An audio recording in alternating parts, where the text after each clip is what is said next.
Some things that you should do given the current situation, and especially as an LGBTQ plus person.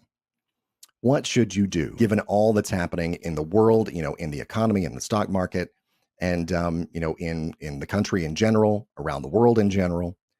Well, one good thing is to review and diversify your investments. Make sure that you are not overly invested in one particular area, right?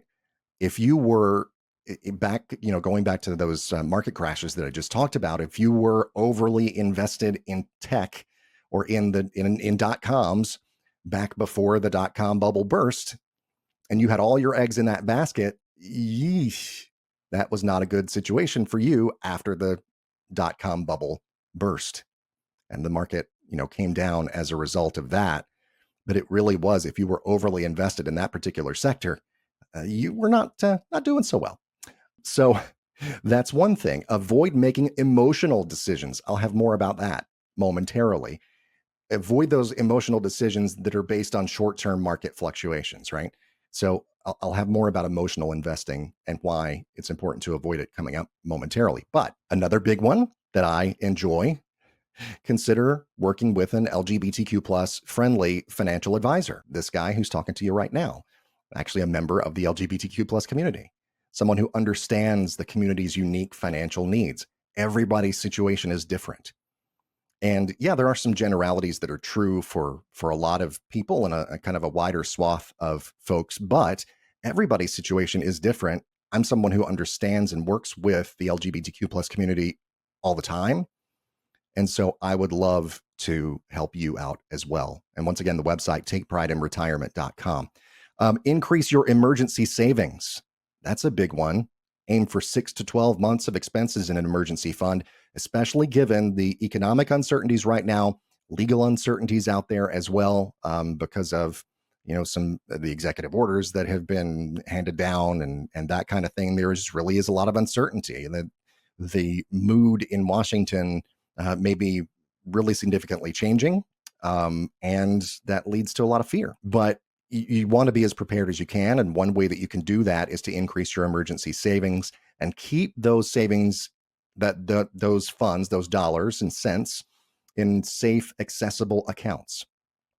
Maybe something that's like a higher yield savings account or something that's liquid that you have access to, right? Not anything that's going to be locked away. Don't put it in a bank CD, because it's going to be locked away in a bank CD. And then you might find yourself having to wait a year or two or even more, depending on the term of the CD, if you are in a situation where you need access to that money.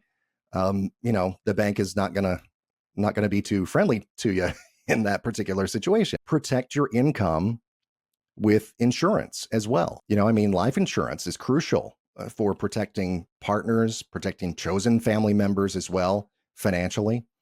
There are financial benefits that they can accrue, God forbid, should something happen to you. Maximize your retirement and Social Security benefits as well. Folks who are members of the LGBTQ plus community who are married should really make sure that you're maximizing spousal Social Security benefits, right? Make sure that you are maximizing spousal Social Security benefits. And that really is crucial because, you want to, if have that maximized, because if something were to happen to the other spouse, one of those Social Security checks is going to go away. It'll be the lesser of the two, but the higher payment will remain. But still, you're going to lose possibly, a third to a half of your Social Security income when that happens. So you got to make a plan for that, right? Trans individuals who change their gender marker with the Social Security Administration should really confirm their benefits calculation that remains correct because of these new executive orders. I would imagine there's a lot of confusion in the Social Security Administration about that very thing right now. Of course, I'm not affiliated with the Social Security Administration, not affiliated with any other government agency, but that is just my guess, looking from the outside in. Also, be aware of discrimination in housing and employment. Document any potential workplace or housing discrimination. And then you really got to know your rights, right? Organizations like, say, Lambda Legal, the National Center for Transgender Equality, Well, they provide advocacy and legal support as well, should you find yourself needing that. We also want to, when the political climate, kind of like it does, like it is right now, becomes hostile toward members of the LGBTQ plus community, people really benefit from collective financial strength and community driven solutions.